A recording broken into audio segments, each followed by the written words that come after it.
So, mic is on, we're clicking, music has ended, and here we are again. First podcast was a success, and today it's my pleasure to introduce the next Artcast, the podcast of the Sonny art group of Sonny G. I am Sonny G. Who's up here? I'm Chan Lee. And I am Ty Gray. Ty Gray. Oh, it's a third voice in here, Chan. We got a new voice now. Who is this young man that's standing here with us? He introduced himself already. Yeah, who are you? I already said I'm Ty Gray, but... To us, who are you? To you, I am a G-Boy. Yeah, G-Boy, I like that. I love it. Calling back to years gone by. This is another one of my sons. He's actually my youngest. Like I've said last week, Chan is the middle one. One day we'll bring Dawson in, but let's talk about this week and what this whole conversation is going to be about. During this past week, my birthday happened. Okay, today's date is August the 2nd, and it's late at night. We just got out of a movie that it's all we're talking about and buzzing about, and the reason why it's awesome. It's awesome. We'll get the name here in a second. We had this evening, myself, these two guys, Dawson, some of his friends, over at my sister's house. She goes by Sissy for them. It's another story for another day. But we just had a nice, chill, calm moment. Papa was there, Uncle T was there, Jackson was there. Just a nice, chill moment of happy birthday to Dawson, my oldest son, and myself. Dawson's birthday is on the 29th of July. Mine's the 30th. So we, especially in the last few years, have been invariably going together. Just makes it easier. And Zion. And yeah. So tonight we had, my sister called me this week, said, hey, what do you think about doing Pizza Friday? I said, sounds fantastic, let's do it. But we've already kind of made plans to go watch a movie. There's a new Quentin Tarantino movie that's come out. Who is my favorite director. Favorite director by Chan Lee. He'll get to that, I'm sure, more. But the name of the movie is... Once Upon a Time in Hollywood. Once Upon a Time in Hollywood. For any Tarantino fans, first of all, let me make this very clear, okay? Now listen to me. Listen to me. I know I will catch some slack because of the ages of my sons, but I need you to know this. None of us endorse, glorify, or think, yes, blood everywhere, or drop the N-word, or look at the word. None of us, not at all, endorse or say that that's how, life should be. You saying that may make them suspicious? Yeah, whatever. I don't care. I'm giving the overall arching. If you want to make some comments or write me or whatever and be critical of my parenting style, that's fine. What I am a huge fan of is art. And I'm a huge fan of creativity.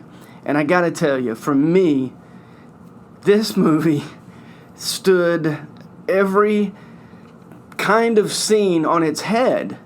Quentin Tarantino did, in a lot of ways, the anti-Quentin Tarantino in some of his stuff. At the end, spoiler alert, listen, if you've not seen this movie, you need to stop listening to this right now, because I know we're going to end up spoiling it, so that you know that. No doubt. So just cut it off, come back afterwards.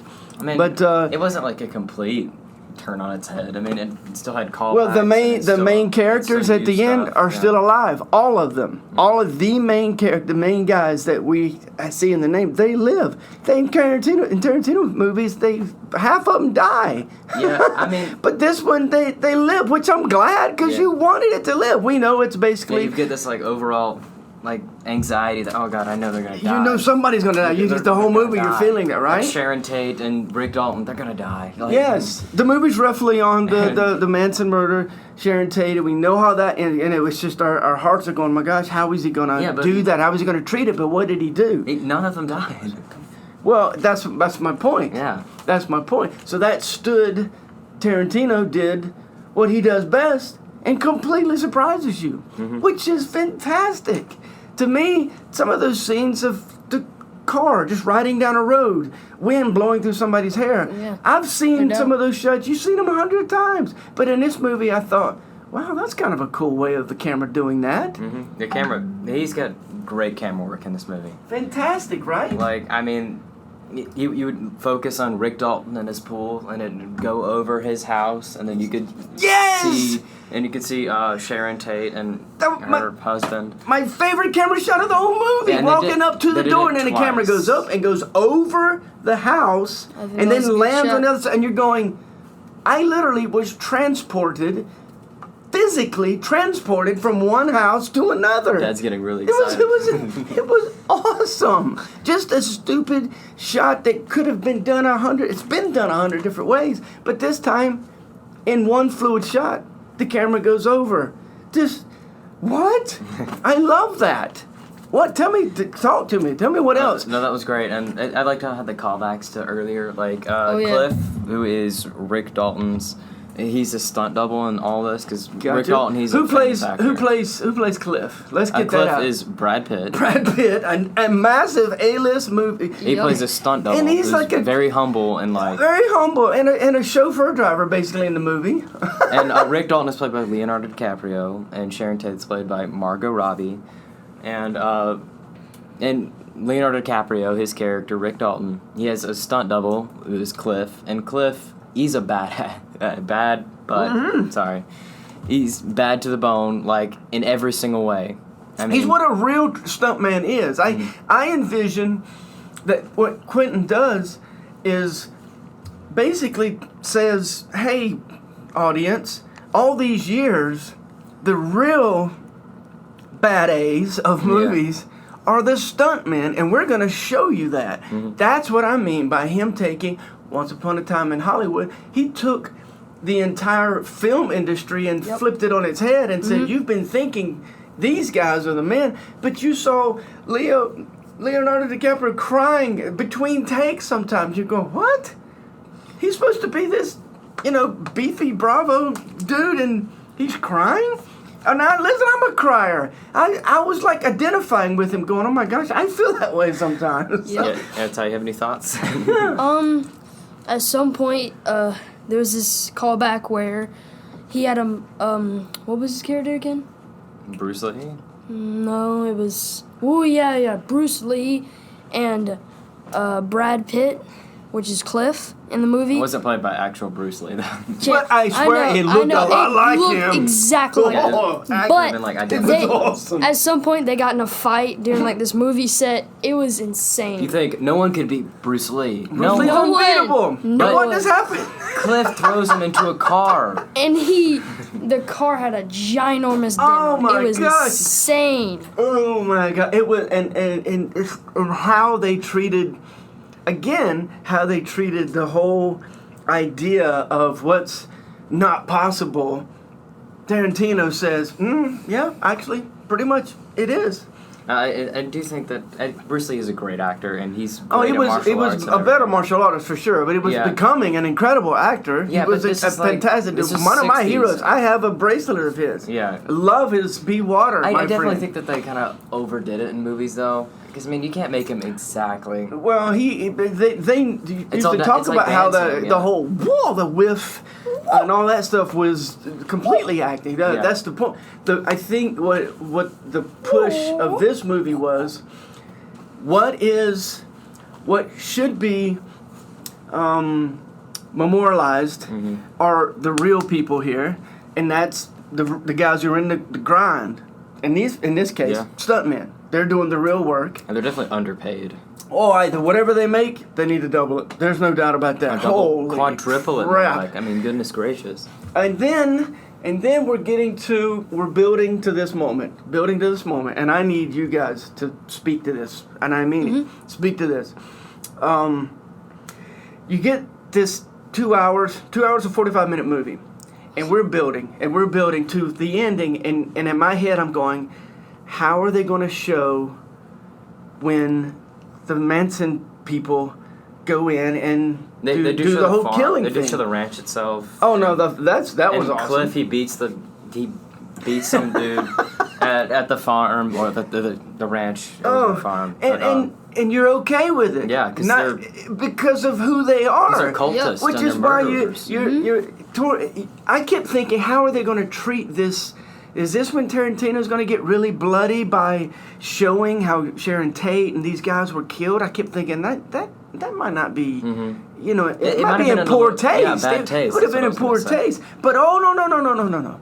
Not this. Not Quentin. Head, yeah. He not only has Sharon Tate and her crew living, because that's really, we were like, these are innocent people. What happens? We see these insane people get murdered. Like, not just murdered, but like brutally fried, crispy murder.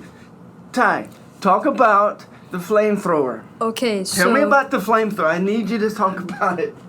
So Cliff, he goes in a shed and he sees tools, and in the background you see a flamethrower. And what makes why is it significant on the flamethrower? Well, but that was earlier in the movie.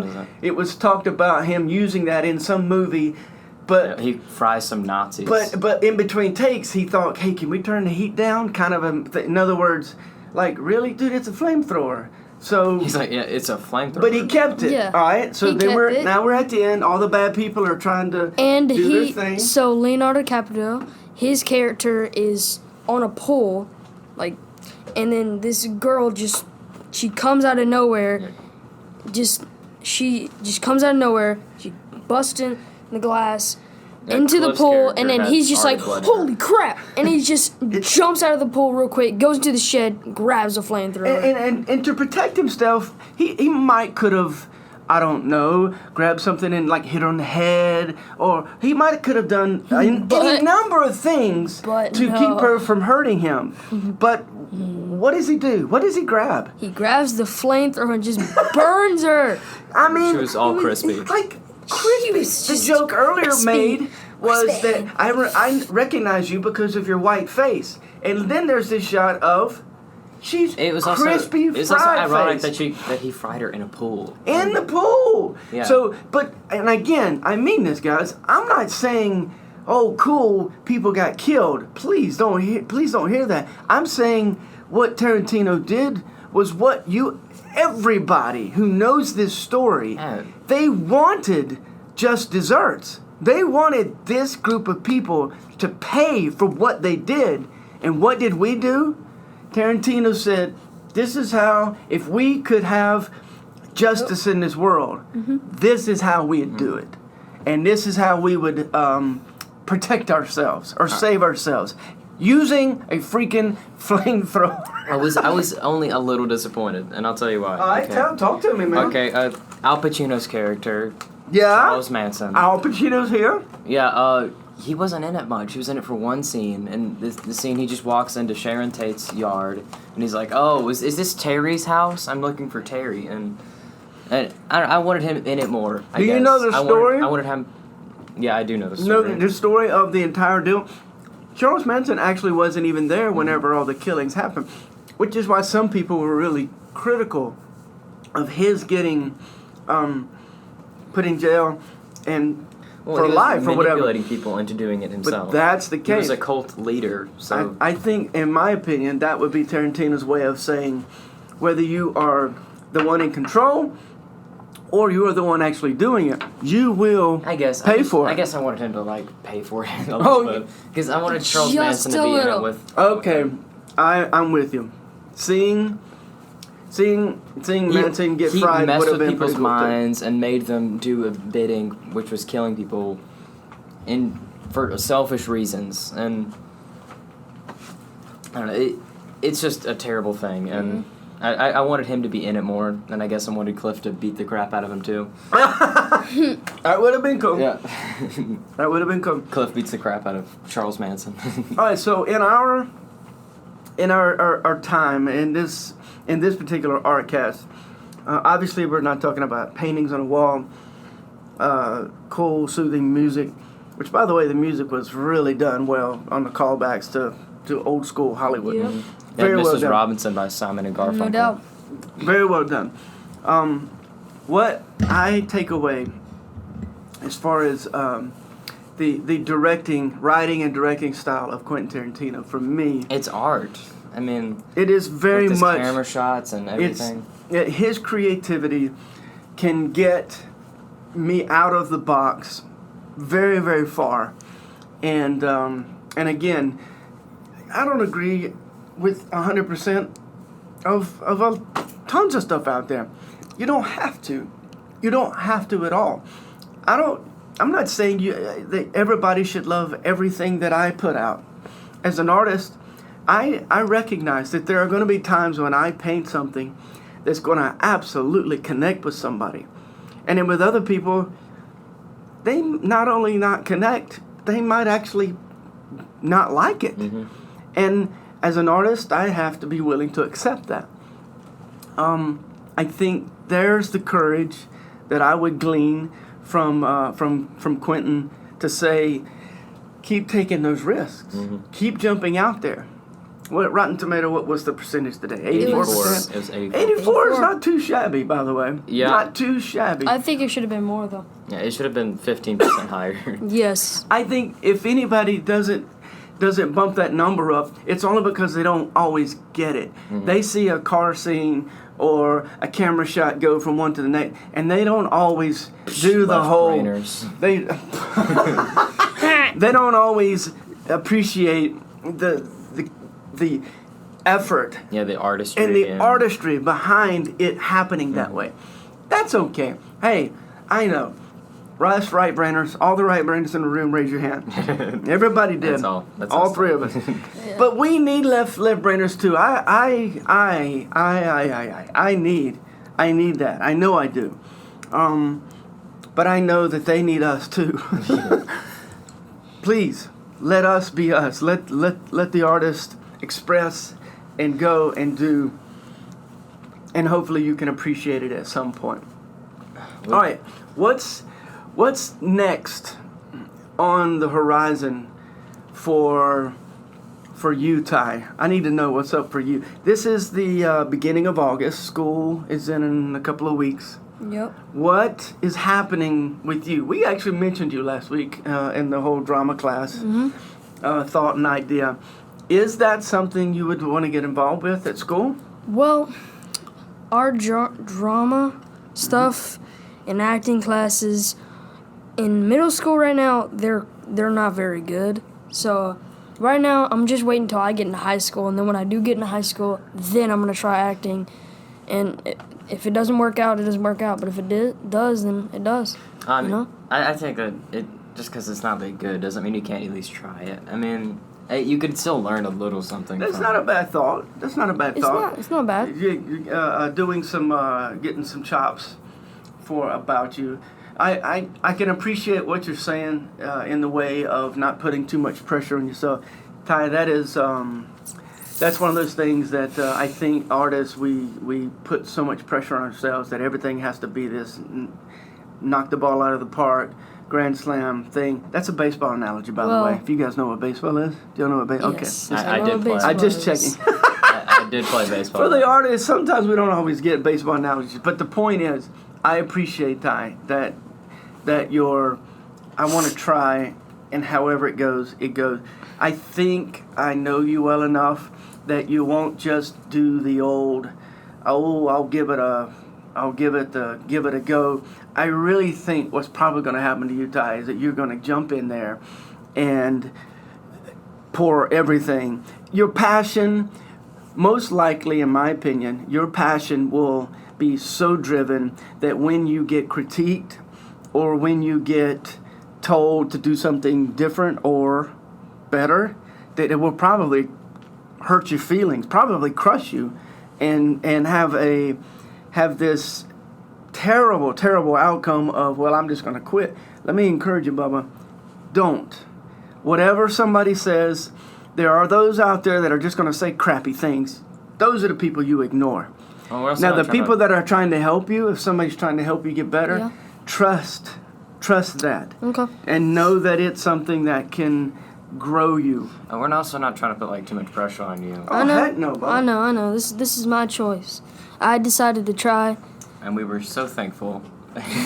You You've always been quite dramatic. I mean, That's just my personality, I guess. yeah.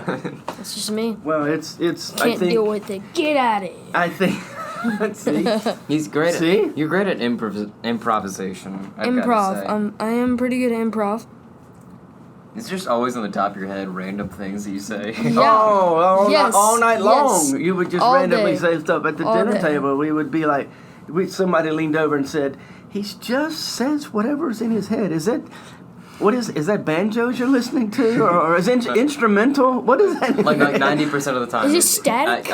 It's like elevator music. Elevator music. That's just what going- you said. Elevator music. Ty said, "No, it's not elevator music. It's a tambourine. It's a tambourine." I said, "Okay. Well, that's an awesome tambourine."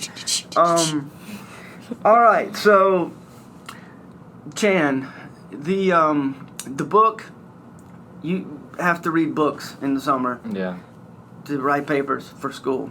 What was the book you just read? I just read the play Death of a Salesman by Arthur Miller. I think. Say that again. I just read Death of a Salesman by Arthur Miller, I think. Arthur I Miller? forgot his name. But Well, you better study that before the test. But talk to me about it, man. It's a great screenplay, and it's about a man who is a failing salesman, and he's really just trying to get on his feet, and he wants to be proud of his children because he wants them to make themselves, like make something of themselves, you know. I can relate to that. And Biff, who's the oldest, reminded me a lot of Dawson and Happy. It was he was kind of a peacemaker, really, and it reminded me a lot of myself. That's you. And but you are the Willie, peacemaker. Willie's the dad, and he kind of reminded me of you in a sense, though. In the end of the book, though, spoiler alert, it's in the title: the salesman dies. Oh. Wow. Who saw that one coming? God dang it, man. Now I don't want to Better watch than it. me. Well, that is the thing, the whole reading in the summer deal. I remember it happening one of my summers before school, and that was the first time they had done that.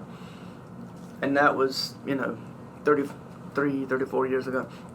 I remember thinking that this sucks. I can't believe that we're having to do this crap. It only sucks because they're making you read. You That's know? the point. But the one book that I remember doing this, the one summer book that I remember reading was Fahrenheit 451. 451. I have to read that one too. That's the next one for you. I honestly, has there been a movie made about this? There's been a few movies, I think. Have they done it justice? Because I would remember, because that book was so... I don't think any movie Cool. can make justice of a book. Oh, whoa, the gauntlet has been thrown down, boys and girls. I mean, it's just different, I guess. I mean, Okay, that's fair. because it's like a book. It's a different type of You storytelling. sort of see it in and your then a head, movie, and then when you compare it, it's always a letdown. it's a little bit of a letdown. It's So always you a have to letdown. kind of accept somebody else's translation of it. Yeah. Okay, that's a fair statement. You painting. When are we finishing? Because this audience has to be on this. We talked about pianos in space, Honestly, and we've been teasing it on Instagram. When are we finishing it? Honestly, I think it's just about finished. Okay. I mean, I'm looking at it like right now, and I see the horns, and I actually really like them. And I mean, I wish they were a little bit more silvery. I mean, they're kind of more gray. No, than anything. I like it. I really like it. I don't think I need to change anything for a while. And I'm gonna go out on a limb and say there's something missing. it kind of Something, is. Yeah. something somewhere. Let it breathe with you, live with you a little bit more. Something here, maybe. I was thinking. Here, something. I like the spaces that don't have a lot of stuff going. I love that. I love that white space. The horns seem like they're just out of nowhere. Maybe the tail of this one, if it's wrapping around, just or something. I don't know. That's me thinking. I'm saying that to you because I'm looking at two of my paintings, going, when the crap am I going to finish these things? So You've been working on your Florida. the Florida ones. State one. That's from my buddy Toby. That's bought your truck. special. I bought my truck. I have a 1987 Ford Ranger, flat black. The kid who had it before me painted it, like literally with a brush, flat black. With like acrylic Yep. paint. And it's people love it when they see it. The inside of the doors were just straight up plywood. Yeah. So I took the plywood off, did paintings out of them. So now when I open up my doors at gas stations in particular, people look and go, that's different. Yes, it is. You'll never see another one like it. But I got that vehicle through the painting that I have yet to finish. And Toby is an incredible friend to be patient with me. This was good. I appreciated this. This was nice. Coming out of a movie like that is very creative. Your juices are just blasting. Let's Ty, do you have any closing let's thoughts? wrap this up. Let's wrap this up. This is when the free for all last few seconds for you. Give me some thoughts, Bubba. What's going through your head? Elevator music. Shut up, please. I'm thinking about Chan's painting over there. Yeah. The Pianos in space. Piano in space. I think it needs a tambourine. Okay. Give me one second. As you can see in the original blueprints, I had tambourines in them You needed to do that. underneath the piano itself. Then do that. People, boys and Then girls, do you have no that. idea. This is real. This is completely unscripted. We just made the joke about tambourines in his head, And Ty made a now callback. He has a tambourine on there. Oh my God! You need to do that. You need to. Whether it happens or not, it made this podcast In my incredible. original blueprints, I had tambourines underneath my piano. Then go with the original because tambourines are awesome, man. Honestly, I kind of like my blueprint better than my painting. Exactly. So Well, there can try always be them a out. sketch version. Yeah. That's fine. That's maybe fine. try out the tambourine if you don't like it in the end of it. I then- just think sometimes I'm better at sketching things than I am Yeah. at painting it. We can out. get Yeah. there. We can get there. All right, Chan, thoughts. Just some closing thoughts for you, buddy. I think we've covered it all. I mean, my painting. I see what you mean though. It is kind of missing something. It needs Tambourine. something to like grab your attention and like. Tambourine. My attention's grabbed. It just feels like there's something that it's going here, and I do that to my stuff all the time. You go away, you come back.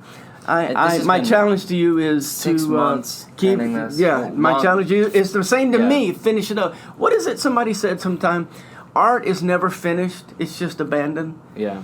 You really aren't ever 100%, and I would guarantee. Obviously, George Lucas gave us that when he did the special editions.